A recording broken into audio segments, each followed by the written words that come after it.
Pessoal, meus alunos do CAO, QoS 1 e 2, eu olho aqui porque na linha dos olhos a minha webcam ela tá aqui em cima, né? Mas eu não consigo ficar olhando lá para cima. Então eu vou olhar aqui na linha dos olhos no monitor que eu me vejo, né? Ali eu estou olhando os slides, como eu falei para vocês, e ou alguns outros materiais que a gente vai trabalhar, né? É como se eu estivesse falando com vocês na sala de aula aqui à frente e ali do lado está o monitor que eu estou olhando, que é a maneira que eu costumava trabalhar, né? Então tô tocando assim, tá? Então eu estou devendo ao CAO-QoS 1 duas aulas, dois encontros presenciais, e o CAO-QoS 2 nenhum ainda. Então gravarei aí as aulas 3 e 4. Encontro 1 nós tivemos presencial, encontro 2 eu já coloquei aí os 21 vídeos para vocês. Agora nós vamos gravar então 13 vídeos de 14 minutos, tá legal? 13 vídeos de 14 minutos, então vão compor esse terceiro encontro que eu vou chamar de aula 3, tá bom? Mesmo não estando presencial, queria tirar aí 2 minutinhos, né, para me dirigir a vocês, né, como profissionais de saúde, especial os médicos e enfermeiros, né, nesse momento aí, embora outros, né, também atuem, mas em especial essas duas categorias estão na linha de frente, né, hipotecar aí a minha solidariedade, o meu apreço, né, que não é de hoje, pelos profissionais da área da saúde, pedir a Deus, né, a força criadora e motora do universo, seja qual for a crença de vocês, que ampare a todos, que abençoe a todos, que ilumine o caminho de todos, dê muita proteção, muita guarda, né, nesse momento, livrando vocês de todo mal, livrando vocês de todo e qualquer problema que possa advir em virtude dessa epidemia, né, dessa doença chamada Covid-19, transmitida aí por esse coronavírus. Que nós todos possamos passar por isso com vida, com saúde, com proteção espiritual, né, para valorizarmos ainda mais a nossa caminhada doravante quando retornarmos às nossas atividades normais. Então, meu abraço a todos, aguentem firme, né? A sociedade precisa de vocês mais do que nunca. Exerçam suas vocações e sejam protegidos e felizes. É o que eu desejo de coração para vocês, tá bom? Passando aqui a nossa matéria, especificamente, eu vou voltar lá na sequência de slides 3, que já está no AVA para vocês, né?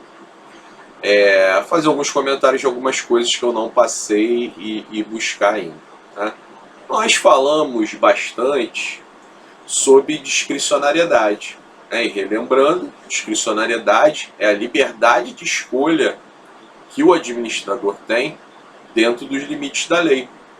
Então, eu exerço o poder discricionário da administração pública em âmbito administrativo disciplinar quando eu, comandante, diretor ou chefe, eu realizo as minhas escolhas, né, na esfera administrativa, aqui no nosso caso, esfera administrativa disciplinar, dentro dos limites da lei.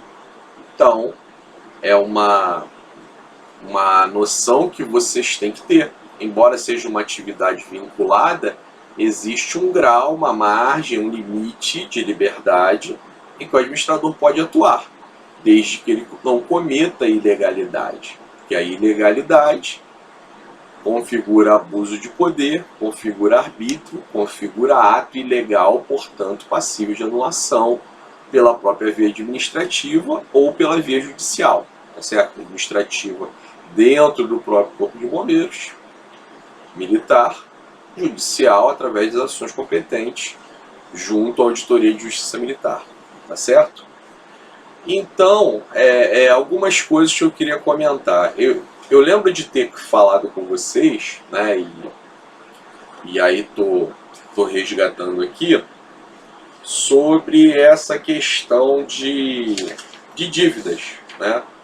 quando eu disse para vocês que eu não punia militar que fosse devedor, né, que eu considerava isso como uma via indireta de cobrança, a qual o regulamento não deve se prestar.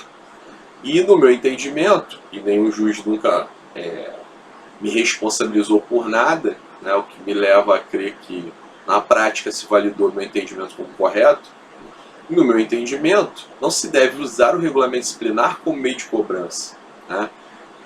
É o tal negócio, o regulamento está vigente, ele foi recepcionado pela Constituição de 1988 como lei ordinária, mas ele guarda alguns dispositivos que, por serem de uma ordem constitucional anterior a 88, alguns dispositivos já guardam uma caducidade mesmo, se é que eu posso assim dizer, uma incompatibilidade tão intrínseca com a nova ordem constitucional, tão flagrante, tão gritante, que a gente precisa permear isso por outros tipos de interpretação e por uma análise e interpretação também com viés principiológicos, utilizando os princípios que estão na Constituição de 88, para poder ter uma prática consentânea, moderna, mesmo com um instrumento normativo em vigor antigo,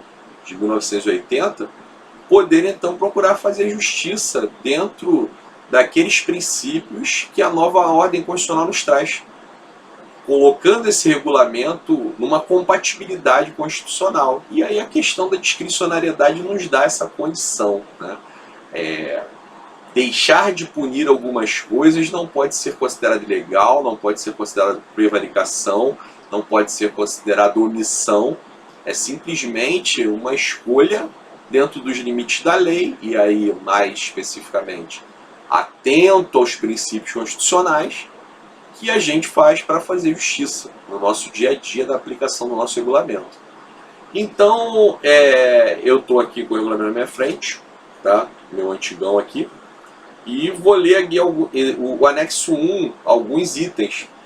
Então, o item 31 do anexo 1 diz assim, ó, como eu tinha comentado com vocês no encontro passado, lembra? Se não lembram, dá uma olhadinha lá nos vídeos, tá? Falei para vocês que desde tenente nunca puni bombeiro porque o militar foi ao quartel e comunicou que ele tinha uma dívida e não pagou, né? Disse isso para vocês. Então aí disse para vocês, olha, tem alguma coisa lá no anexo 1 que fala a respeito disso, então estou trazendo essa alguma coisa, tá bom? Então lá, 31 do anexo 1 do RDCB-MERG, decreto 3767/80. Contrair dívida ou assumir compromisso superior às suas possibilidades, comprometendo o bom nome da classe. Então veja que o regulamento, em norma anterior, entendia que o camarada endividado estava comprometendo o bom nome da classe, né? Como eu falei para vocês, realmente o militar, toda a legislação a partir da Constituição, ela valida essa regra. Olha, você tem que ter conduta ilibada, você tem que ser reconhecido no seu meio social como um indivíduo de conduta irrepreensível, seja no meio militar ou na vida civil de relação fora do quartel. Mas daí a você dizer que você vai punir um militar porque ele se envolveu numa dívida, quando o ordenamento jurídico estabelece uma série de meios para que esse civil a quem o militar deve possa satisfazer o seu crédito, você vai utilizar o regulamento disciplinar como meio de cobrança. Isso é justo? Então é disso que se trata essa escolha discricionária de não punir, né? Eu digo, olha, não tem interesse na persecução administrativa disciplinar nisso aqui. Isso é um problema extra-quartel. Isso é um problema que não se comunica com o exercício funcional dele. Isso é um problema que não tem lesividade suficiente para macular a conduta desse militar a ponto de eu puni-lo. Compreenderam? Então, vejo aqui que isso aqui só deve ser aplicado, como eu falei, em situações onde o camarada é um estelionatário praticamente, né? onde ele vive a dar golpes, vive a não honrar os seus compromissos, isso reconhecidamente ali naquela comunidade onde ele se insere, e por algum motivo não foi ainda excluído ou não foi processado criminalmente por isso, né? E aí a gente pode lançar mão disso e punir, mas com bastante fundamentação, né? Porque é uma coisa que já se molda num passado, né? Não guarda uma atualidade aí de século XXI, já no seu ano de 2020, né? Aí o 32 do anexo 1 fala: esquivar-se a satisfazer compromisso de ordem moral ou pecuniária que houver assumido.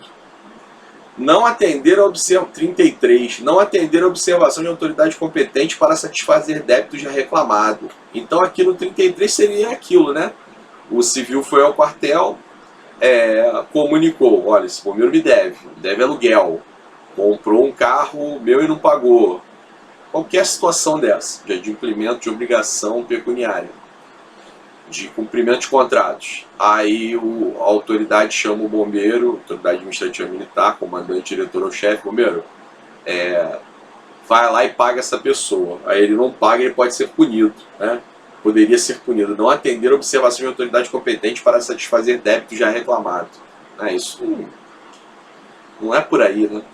Hoje em dia, 2020, não vejo como isso, tá? E o 34, estamos de novo no anexo 1 do RDCPMEC. Não atender a obrigação de dar assistência à sua família ou dependente legalmente constituído. Aí quer dizer aquilo que eu falei para vocês. Aí o cara é inadimplente de pensão alimentícia, por algum motivo, difícil isso, né? Porque pensão alimentícia militar desconta em folha. Acho que não é um bom exemplo. Mas vamos lá, pensão alimentícia não é um bom exemplo. Porque o militar tem isso descontado em folha, né?